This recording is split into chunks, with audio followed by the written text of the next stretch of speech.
Our next guest is Ash Pampati, Head of Music Industry Solutions at YouTube. Since his time at both Spotify and YouTube, Ash has worked in the music space during an incredible growth period for the industry. In this discussion, we'll talk about his point of view on the principles of that growth, where the next phase lies, and how platforms like YouTube can help accelerate it. Ash, thank you for joining all the way from New York City. How are you doing today? I'm doing great. I just moved back to New York City after traveling on the road out of a suitcase for the past year. So I'm so excited to be back and here with you. Awesome. Welcome home. I'm honored to have you here. Ash, you've been working at YouTube for a little over 6 years now. Can you briefly explain what you do there? Yeah. So the role I do now is relatively new, but in a nutshell, we advocate for the needs of artists and the music industry, whether they're management companies, labels, publishers, artists, brand agencies themselves. We advocate for those needs to the product and engineering teams at YouTube. So we kind of serve as a bridge between the music business teams as well as the product teams. And let's go back a few years. How did you start out in the music industry? I believe you joined Spotify in 2011, which is actually the year Spotify launched in the US. This was your first break in the music space. What was it like back then? I was really lucky. I can't say that I had a grand plan to join the company. I was in the right time at the right place. I was on a camping trip, and one of the people there actually just joined to become head of marketing for North America at Spotify. And I said, I love Spotify. I was actually, I think like I got access to the product before it launched in the US somehow through a friend. And I was so stoked that he became the head of marketing there. And at the time, you know, there was very few people he knew that had digital experience. And he said, hey, I'm building my team. Would you want to come interview? And I said, hell yeah. And I came and interviewed, and I started there as a marketing project manager and became a marketing manager for the North American region. You know, it was a pretty incredible time there. I have to say, I can't say that I contributed in any significant way to this company's success. It was already a rocket ship. I was lucky to get to ride, but you know, what I noticed was that Spotify was able to kind of use Sweden as a proving ground to the music industry that this paid model would work. So they had a lot of data, and they went into the US market with a lot of alignment. There were some bumps along the road, but they went into the US market with a lot of alignment, with the belief that a good product, better than piracy, would actually succeed, and subscription was the way to go. And over long term, that's what's going to yield more revenue for the music industry overall. So I think they launched the product in the right way in the US. And the founders then, at least on the Swedish kind of side, which that is the headquarters, and it was before New York was actually that big of an office in the US. They had a growth mindset. You know, they had worked at you know, Daniel Ek at the time. He was an incredible visionary. He often spoke about music like water. And he had a team around him that knew how to grow users. And so they were the smartest ones at doing that. And they were able to, at a pivotal time, capture a lot of market share. And they did it the right way. And it was fascinating to learn. And my job was primarily to convert subscribers amongst the college age audience, 18 to 22, because, you know, they weren't so willing back then to put their credit card and pay for a subscription. So we had to penetrate that market a little harder. Right, that's amazing. And actually, as you say, now the New York City headquarters is huge for Spotify now. So it's amazing that you were able to join so early. Ash, also, what were some of the early challenges that Spotify was facing in the music industry? Yeah, so, you know, from what I observed, it was, like I said, they joined with a lot of alignment, but I think that wasn't an easy thing to accomplish to launch in the US. I'm sure they wanted to launch a few years earlier, but what I think was interesting to observe was really shifting the mindset of how revenue can be gained through consumption on streaming. And building that trust with the music industry, which at the time was in a free fall in terms of revenue. So they had no reason to trust anyone. And I think really building that trust and converting the mindset to say, hey, you know, the average consumer buys this many CDs a year, that's how much revenue is. We believe that because of our great product and what we've seen in Sweden as well as the UK at the time, that a subscriber is going to stick on for 5+ years, which means this is double, right? The amount of revenue you can generate from a user on a paid subscription model versus a CD model. And, you know, I think it took a lot of trust to kind of jump on that, and they proved it out.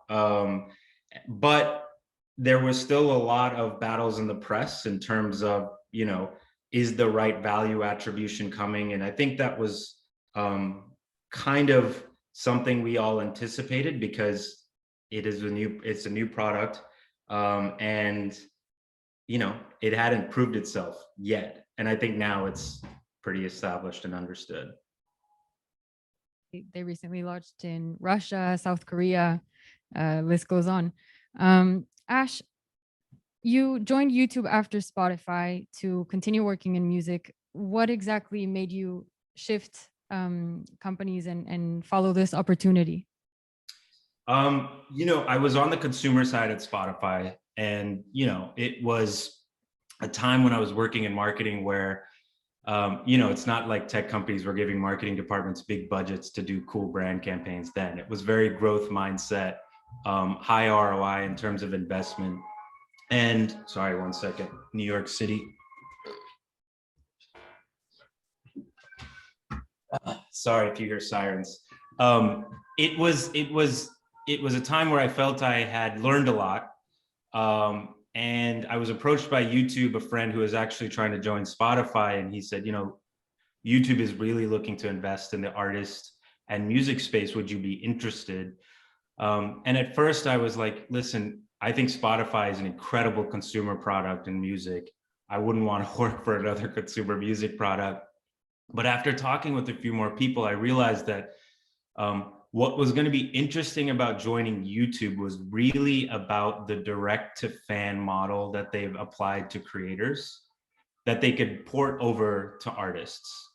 And I just thought of Google, you know, the parent company, is something that's changed the way small businesses can actually thrive.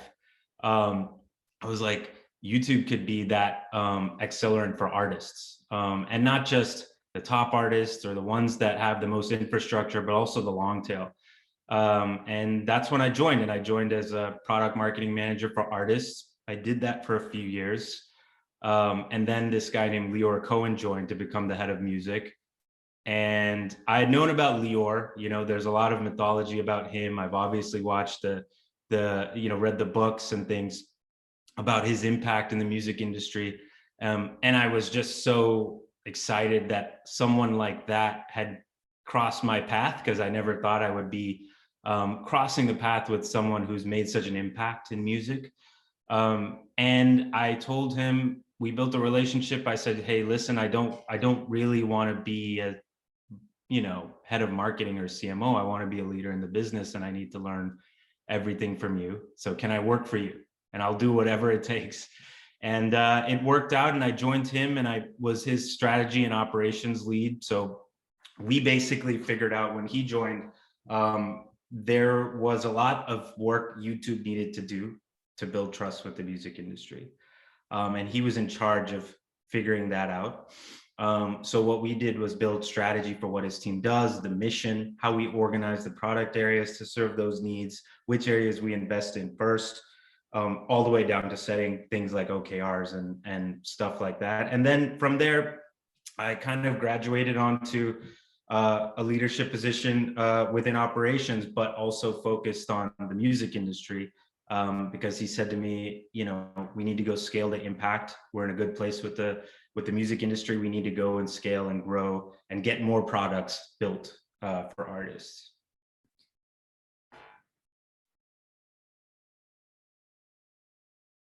I don't think I can hear you. Hear me now? Yeah, I can hear you now. Okay, perfect. Very interesting. You mentioned this sort of controversial phase in YouTube, how it was navigating the music industry. Can you go more into detail on how YouTube entered the music scene? Yeah, I mean, it there are people who've been here since the beginning of that of YouTube and music industry intersecting, which was kind of at its launch. I think that both of the YouTube was a video platform, and music obviously was the thing that people wanted to listen to the most on the internet. And so YouTube was a channel to do that. And because it was such a great viewing experience, it actually made it easier for people to share music videos, to watch music videos. But at the end of the day, YouTube was a video platform. It's not a streaming, it was not a streaming product. And its revenue and the way it helped creators monetize, content creators, was through advertising. And the music industry had just been through a free fall in terms of physical sales. They were putting it all in on paid subscriptions. And YouTube is a place where they're seeing high engagement. Well, it was built on an advertising model. So the way in which, the original challenges were, YouTube has this huge value proposition for the entertainment industry. It actually it's helped creators. It's kind of changed the mainstream in terms of who has influence. Why can't it do that with artists? There was a big, why aren't we doing that with artists? Like, why doesn't it work? And the reason why you couldn't just start doing that for artists is because you have to start with value first. And you have to make the music industry feel like there's a strong foundation and trust in the next 2, 4, 5 years, and how that translates into growth for them and their artists, primarily from a financial perspective. And so while we had a great robust ads system, it's hard to kind of trust that when we're the only company who's kind of late to subscriptions, right? Especially as it relates to music. So I think the thing that Lior did, which was incredible, was basically say a few things. One, hey, we're late to subscriptions. We need to invest here. Let's launch a great product and let's grow subscriptions and grow the overall pie. Once we do that, advertising makes a lot more sense, and there's more things you can do there to grow that piece of the pie. And then additionally, we needed a layer to interface with the creative people in the music industry. So the way YouTube was kind of situated was, video platform creators first. Advertisers are how they monetize. But the way in which the music industry was engaged with was through kind of this transactional model where they would do a deal and walk away after a few years. And as a result of that, the way artists and the creative community kind of thought of YouTube was just a distribution platform that, I don't really need to do anything. My label will handle it, or my publishers will handle it. And that's not really how we could unlock the full value. So he built a infrastructure, a label relations team to interface with the record labels at the majors, the indie record labels, and start to build programs so that they actually engage with our products. And I think those things are what, I guess, we've been working on that for the past 4 or 5 years. Looking back now, it's a different conversation. It's much more about innovation. It's much more about differentiation than it is about, hey, why aren't you doing this? What have you noticed over the past 2 years that signals the next phase for music growth? I wish I got to I wish I listened to all the panels, because I would have loved to hear some of what your other speakers had to say about this. But, I think it's no secret that independent owned content is growing in terms of consumption. And that signals to me that artists are gonna want more fluidity in terms of who they sign with to do record deals, and how long those record deals are, and what kind of what flexibility they have to make changes based on their art and what they want to do and which platforms they want to work with or what brands. So I think artist mobility and platforms being able to support that is going to be key. It's a complicated exercise because, you know, when you think about distribution, it's largely linked to the people that own that IP, right? And you work with those people to make sure that content is served well, and also monetized, and tracked. But platforms, to keep up with kind of where the industry is going, the types of deals that are being signed, I think need to offer the artist a little bit more of control on their platform without sacrificing the consumer experience. You know, I think a lot of the infrastructure around the artist is all in service of the user. That's why we have like great albums, we have great album art, we have, you know, highly produced records that sound incredible. That's all because of the team around the artist. So we need to continue to support that in service of the user and help make their jobs easier, and also give them tools to innovate and break artists and music. But as it pertains to the artist having kind of control, platforms also need to offer that to them and invest equal amount of time. So whether that's giving them a channel that actually can bring all this stuff together that they can easily activate, and put against their catalog, you know, their other stuff, maybe their, you know, their other projects, and have all that live in one ecosystem. Definitely. And artist financing has been a big topic that we have discussed in the past 2 days. And one question we've been asking our speakers is the recent news on SoundCloud paying artists based on the number of listeners versus their number of streams. Can you comment on this? I mean, as a person who wants to have his career in the music industry, I'm so excited for artists now. Very When exciting I think of, time, yeah. it's incredible. Like, I mean, I speak with people who lived through a very hard time during the music industry and lost, you know, their jobs, or had to change jobs, and or rethink how they could survive in the industry. And I was, you know, coming at a time of upward trend. And I think now we're at a point where you have so many companies thinking about artists and the music industry's problems, which is incredible. You know, and I think the diversity in that thought leadership will lead to better outcomes for artists. But they will also have to manage across many more platforms to conduct their business. So I think I'm excited about companies like SoundCloud and probably Square, and, you know, things that YouTube is doing and Spotify is doing to give more control back to the artist. I'm really excited for that. I completely agree. I think it's a very exciting time for artists, and we're seeing more data on artists, companies like Chartmetric, Media Research, making all types of information available. And another big example of innovation in music is AR, augmented reality. Does YouTube have any projects related with AR? I can connect you with people who would know that I work with, who work in AR. I don't want to sell it short, but I know that's an area obviously YouTube's been investing, but I can connect you guys with the right people. Thank you so much. My next question is, so with all these innovations and the digital era constantly changing, how can YouTube anticipate the future needs of artists and of the music industry in general?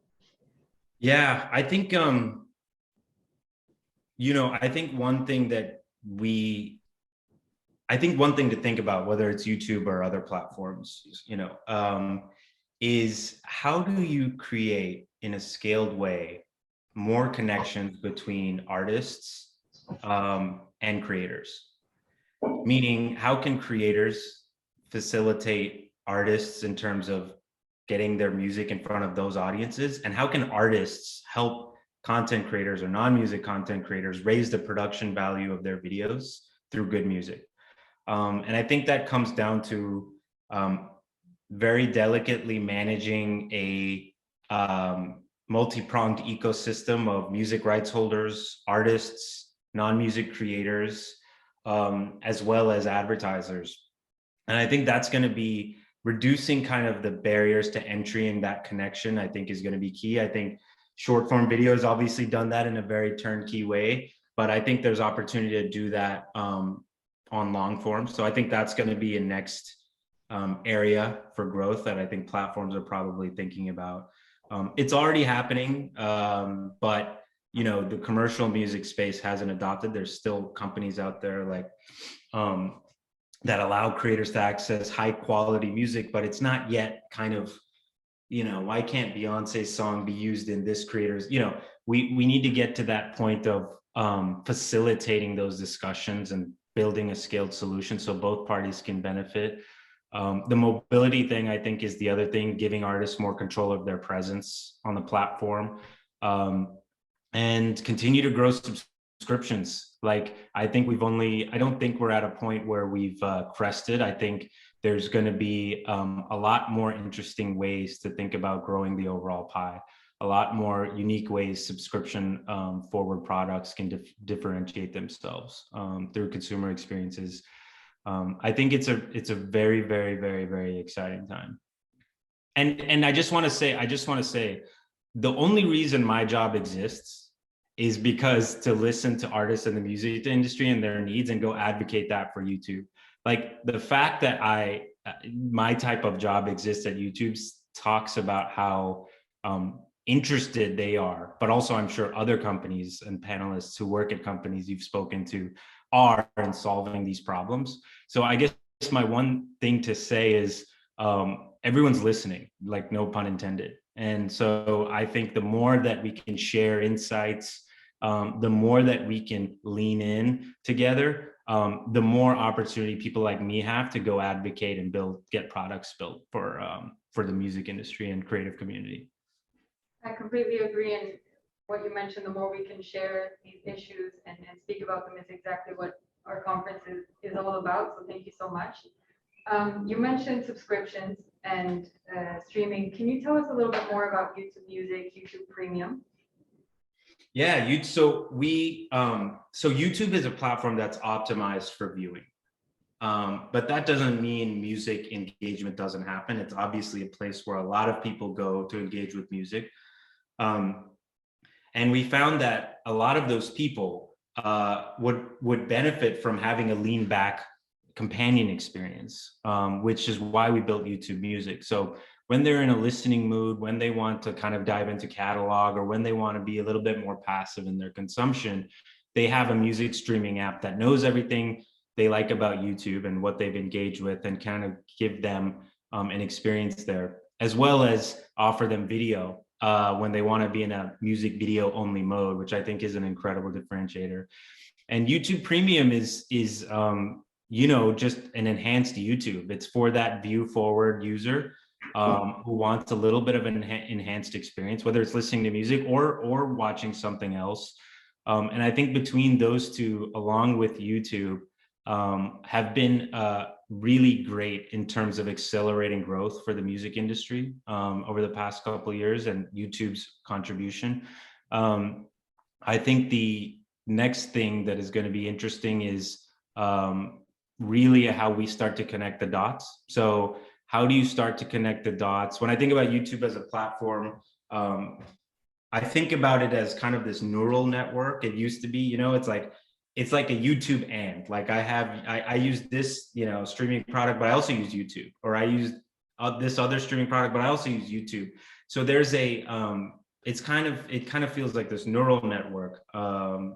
But within that, we're starting to build custom experiences that are tailored for those needs. So whether it's lean back listening, or whether it's having an enhanced YouTube, or whether it's creating short form video, we're starting to invest in those spaces. And I think the story we can tell to artists in the music industry is how those dots connect. So how does that dot connect when someone watches a short video with your music, to when they want to save it to listen, to when they want to share it with a friend, to when they want to watch the music video, to when they want to pivot back to catalog. I'm super excited about being able to tell that story. And I think there will be a lot of insights gained from that. Where is this opportunity we have with premieres on YouTube, sort of to mimic the experience of live music? Can you touch a bit more on that? Yeah, so I think Premieres was an incredible product that actually was we saw was being built with creators in mind, to create hype around their next release. But we said, hey, actually, this use case is way bigger for music videos. And the thing that I think the market was missing in the on-demand world was anticipation. And I think that's why a product like Premieres did so great and is still continuing to do great. And we're building bookended experiences where people can hang out and engage before the show and after the show. I think COVID obviously has brought a lot of challenges, and YouTube's priority at that time was really to support the well-being of users, creators, and artists. And so what we wanted to do was really kind of help support entertaining content and informative content. And in terms of live streaming, we've had a lot of great case studies of great live streams. I think that where this is going to go in the future is this is not a replacement for the live show. I firmly believe. I don't want it to be. I think it's an ad. I think it's like an opportunity for artists to try and build their digital fan bases, especially if they don't want to go through the startup costs to like going on a tour. But I still think touring is going to come back. People want to get together. It's really a big part of communities and cities and culture. And I think that we're here to help when artists need it and when users need it. But we're very excited for when artists can go back on tour and continuing to offer them things like helping sell those tickets on YouTube through our ticketing integrations, helping launch new merch through our merch integrations. So we're faithfully helping them navigate this time, but we're also excited when they're ready to go back and help kind of grow that business. Thank you so much. Agreed. I mean, I think we're all missing the experience of live music, but there's a lot of room for opportunity in the combination of hybrid events, right? One of our speakers, Lindsay from Billboard, mentioned geofencing. So the ability to have a live event and then stream it somewhere like YouTube, and limit the people viewing to a certain geographical area. Is this something that would be an opportunity for growth in YouTube and future events? Yeah, I love Lindsay's idea, and I've definitely heard that a lot. You know, the one thing I would say if I was on the other side, the beauty of these platforms is their global nature. And with one button, you can get to the world. And so, you know, when you try to kind of build custom experiences that are against that, you may be working against yourself, especially as it works on a digital platform. You know, when I think about the beauty of live on YouTube, it's someone in Singapore can watch Andrea Bocelli, you know what I mean, on Easter Sunday. That's incredible. You know, that's how like moments happen on platforms. So I think that it's an interesting idea. What we very much lean into in terms of our strength and our value proposition is the global nature of the platform, and the ability for everyone to see things at once across the world. I think that's what made Premiere successful. I think that's what made some of our live streams successful. But I really like what she's thinking about in terms of building tailored experiences for true fans. I think that's another area where it's incredible, right? Like you're seeing a lot of these companies really go in on the tribe model, and artists are actually and creators are starting to make a lot of money in growing their tribe. It's a lot of maintenance, I imagine, to like manage like a fan club and continue to give them things that you know, that they would want from you as super fans. But I love the direction it's going, and I think things like geofencing are kind of in that vein, making people feel special, but also, you know, what can you give subscribers of streaming, you know, of streaming apps in terms of exclusive access, or people who stream, you know, your artist content the most, what can you give them a little bit in addition to that? So there's a lot of opportunity for kind of like building kind of more contained experiences for those super fans, which is going to be exciting. Another thing we discussed actually this morning with Jonas from Color Studios is artist discovery. Is YouTube also a platform for artist discovery with smaller independent artists? Is YouTube having any parts in discovering future hits, for example? Yeah, that's a space that we are really thinking about. I think before YouTube was like the first viral platform, and a lot of artists broke and were discovered. And I think that there are platforms out there now who are doing that well as well, and have taken that to the next level. As YouTube, the way in which we think about it is there are modes. There, like I mentioned before, there are ways in which we're tailoring experiences based on what users want. So when they're in a lean back listening mood, like YouTube Music, we can spend more time helping give them new content to listen to. When they're wanting to view content or go through an artist's catalog on YouTube and watch all the music videos, they're probably in a mood to actually go deep, versus kind of be recommended something that is completely new to them. So we now, because we have the opportunity to tailor custom experiences, we think about discovering a bunch of different ways based on where the user is.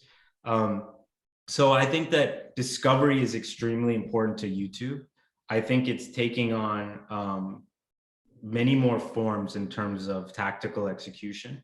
And discovery can be something that's new to the user, but has been out and maybe even from a big artist, or it can be a new artist completely, or it can be new music that's from an established artist. There's a bunch of different ways we're thinking about music, and music discovery, and we kind of tailor that experience depending on which place the user is, whether they're on YouTube or YouTube Premium or YouTube Music. Back in the topic of the pandemic, what are some music trends maybe you've noticed? Shifts in music consumption, for example? That's really interesting. This is just a feeling that I have. But I think we're missing our summer anthems.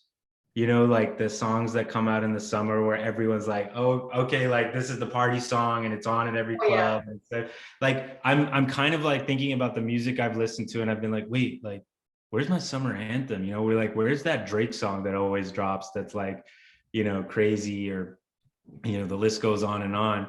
I think I think that, like, obviously consumption looks like it's going up. Like the pandemic's been very unfortunate, but I think it's just shown that people want to go to music and listen to music kind of when they're hanging out. I think people are digging in the crates. I think catalog is having a resurgence. A lot of music that's not necessarily new, but new to people are starting to kind of climb. And a lot of that stuff is independently owned now. And that's why I think you see some, the independent music sector kind of growing in terms of consumption.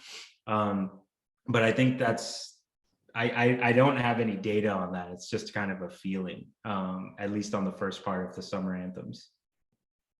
I think we're all missing our party songs. I know. Dance Bob, all of that. Yeah. Do you think that with the pandemic, lack of live music videos might have had a boom? Yeah, I mean, music videos, it's so funny. There's like such a spectrum in what is a music video, right? There's like a music video that's like a theatrical release, and you're like, whoa, like, look at the production, look at the cinematography, look at the storyline. And then there's music videos that are kind of visual accompaniments to help make the song more engaging, or if you're casting it, on your TV and you want to like have it there. And as far as YouTube goes, we kind of think about supporting both of those use cases. So when you're actually investing in putting a theatrical release, our partnerships team thinks about putting together a strategy, whether it's like anchoring on premieres, but everything up and after the release, there's like a plan to engage on YouTube. Or if you're saying, hey, I just want to create some engaging bite-sized content, low lift, but I want to introduce my new music that way, we support that as well. And actually what it seems like, and this is just not me speaking from YouTube, what it seems like it does seem like that theatrical music video releases are more for the artist's brand and creativity than it is for like the success of a song. This is just my feeling. And I think that a lot of evaluation is going on kind of the ROI on doing those big music video releases.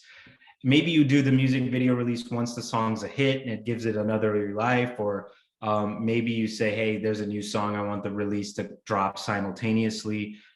We've seen music videos on YouTube when they're dropped, drive streaming off platform. We've seen kind of the data and how it correlates there. So I think there's still value there. I do think it's more for the artist and like for the brand of the artist and their fans, which is dope. I'm all for that. But I think like how music videos are produced and released are probably getting looked at hard in terms of supporting the life cycle of a song.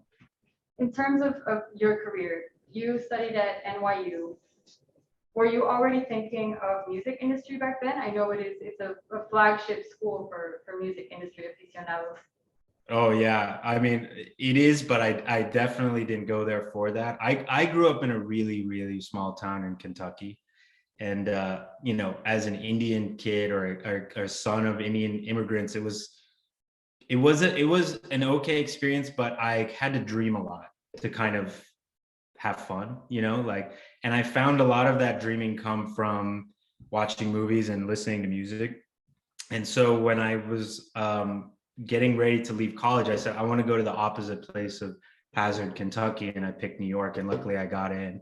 And luckily I had the means to go there. And when I got there, I was like, gonna do pre-med. Obviously, I'm a son of an Indian immigrant. Yeah, pre-med. And I took my biology class, and I think I got an F, and it was the first one. I was like, okay, I don't know if I'm willing to climb this mountain to be a doctor. But I've met friends who were from bigger cities, but more were artistically inclined, because as you said, they went to NYU for that. And I was like completely taken aback at the ability for stories to be told through multiple mediums. Like even having my roommate talk me through MERS and backpack rap and why that had such an effect on him in high school, to talking with my friend about Japanese cinema and why that helped like influence this Hollywood director. I started to notice this thing that I gravitated towards, which was like storytelling and using art to do that. But I had no artistic sensitivity. So when I graduated, the economy was shit, and I was like, I got to stay in New York. I can't go back to Kentucky. So I found a job working in advertising technology, and I just hustled till I found the Spotify job.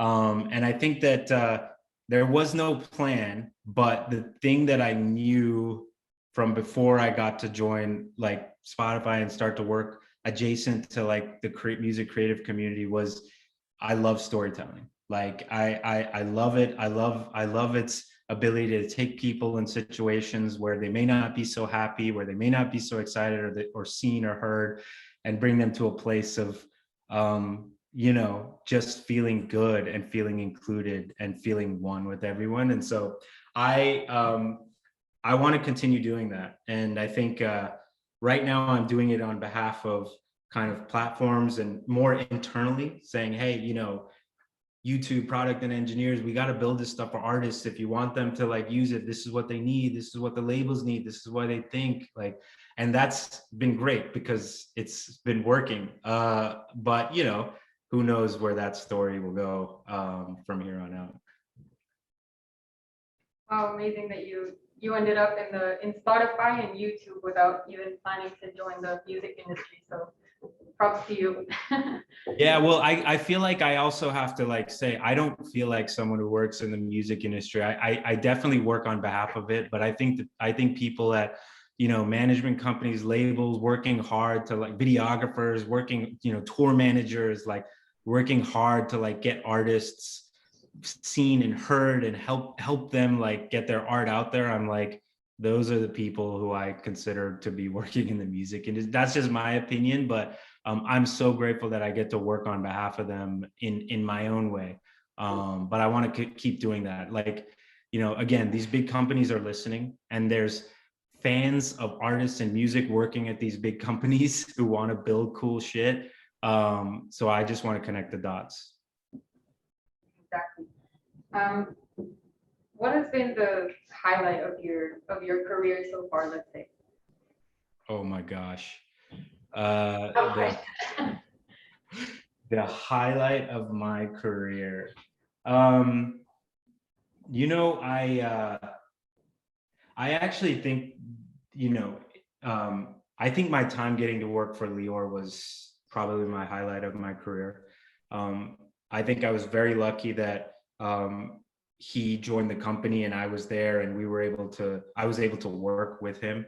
A lot of the insight he brought, the people first attitude he brought within Google, I saw how that resonated in kind of a tech organization, and how people, kind of wanted to connect, and how he was so great at like bringing, people from product and engineers to people who work with artists and managers together and helping them talk.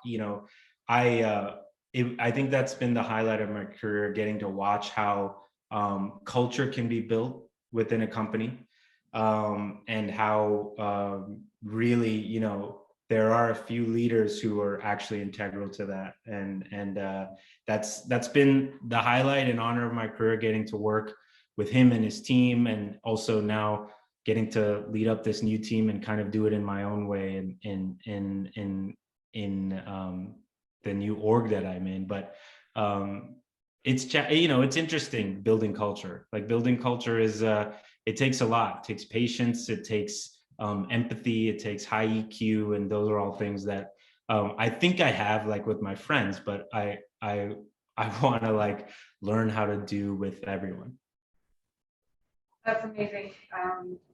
For students watching, can you tell us what a day-to-day is like for you at YouTube, Head of Music Industry Solutions, and leading your team?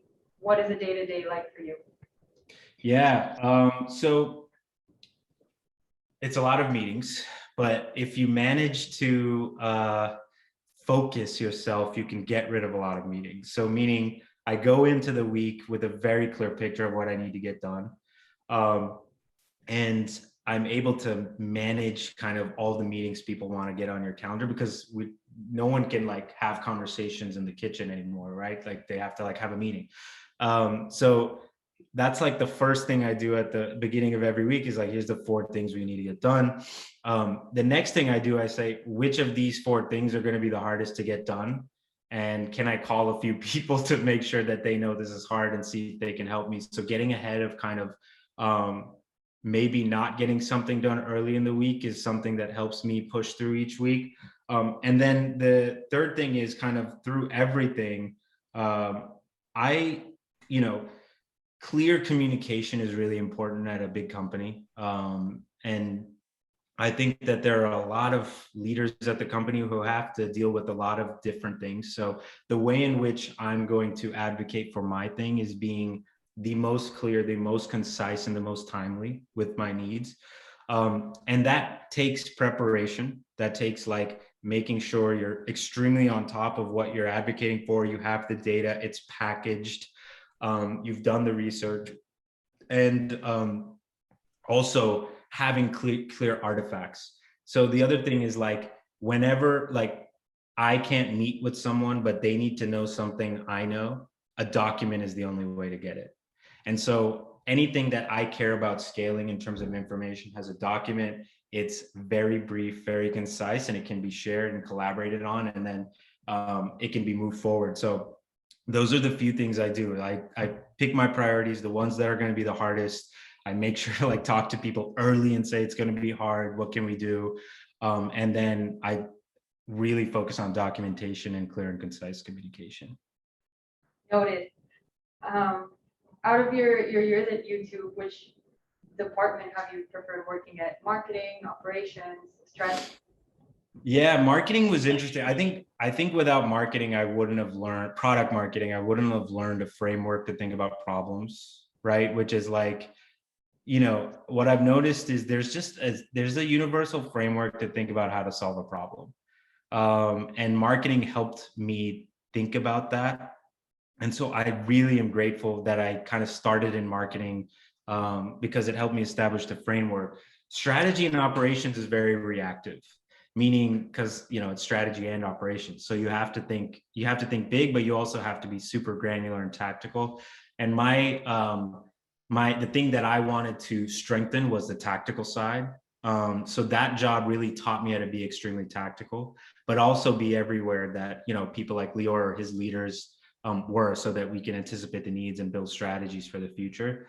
So that taught me how to just be everywhere, but also be super tactical. And now this new job, it's kind of going back to strategic again, meaning like, how do you build frameworks that multiple teams can operate within? And how do you measure that success to see if you're actually driving impact? You know, it's a very, I guess it's a very Google kind of like concept, but I think it matters in any company. And I would say that, you know, if I were to find something I'm passionate about and want to work there someday, and there wasn't a lot of people, knowing how to build systems and operate teams are really important to like help a company grow. So those are the skills I'm kind of building. And there's not one I would pick over the other. I think it's just, I've been kind of formatting my own way of thinking by being across all those teams. Thank you so much. Where do you see YouTube music in the intersection of YouTube and music in the next 5 years? What do you hope to see? That's a really good question. I mean, if I'm talking about music, I'm talking about more than just a consumer app, which I would love to see that continue to grow, continue to offer unique and differentiated kind of streaming experiences. But in terms of music on YouTube overall, I would love more music in creators' videos. Like, I would love to see that happen. I think it's like a win-win for everyone. And I think it like makes video more entertaining. And it also helps people like me discover music, you know. I think that's, in the next 5 years, I would love to see kind of that really come into bloom. You know, I think, you know, the other platforms like TikTok have done that great. I think, again, like I mentioned before, I think there's still a lot of headroom in other types of video content. Thank you so much. Okay, before we close, my last question to you is, are there any artists we should keep an eye on, or are you listening to now? Oh my gosh, you're asking me? Oh gosh. You know what? I'm not going to answer it because I don't want to embarrass myself. I don't want to embarrass myself, but one of my favorite bands of all time, and this has now been for 13 years. And I think they only made one record, and no one knows how they disappeared, or at least I don't know, is this band called Wu Life, WULYF. And they make this like kind of music that feels like it should be played, you know, at a big cathedral, but it's like edgy, you know what I'm saying? And they're a band that stuck with me since I was like 21 to all the way now. I still listen to them probably once a day. Ooh, like, okay, noted. Thank you so Yeah. much. Well, I'll ask you one more question then, if you don't mind. Yeah. What would be your career advice for students like us who want to get into the music industry, the entertainment industry? What would be the 3 key things that you recommend? The first thing I would recommend is have a point of view. You know, I think that you know, I imagine you guys, your colleagues, are all very informed. You are all very high achievers, you know, I'm sure. So put that to use to have a point of view of how you think the music industry can grow. I would say that benefited me the most because, you know, when I remember when I got to YouTube, people kept asking the question, like, what does success look like with artists on YouTube? And, you know, I went through a bunch of like presentations and insights and research, and I eventually kind of had a meeting with some of the leaders there. And I said, look, and I pulled up Facebook, and I think it was when Adele dropped 25, her latest record, and it was only available for purchase. And I said, look what Adele just posted on Facebook. And it was her singing a cover to one of her songs, you know, just completely there, you know, for people. And I was like, that's success.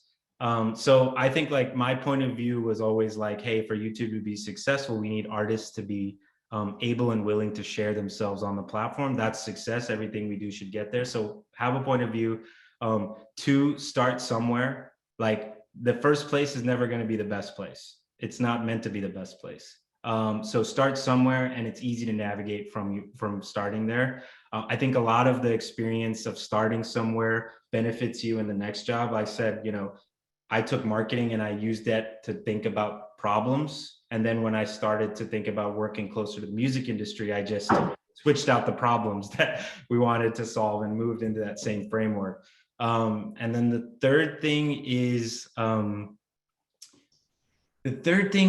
would say,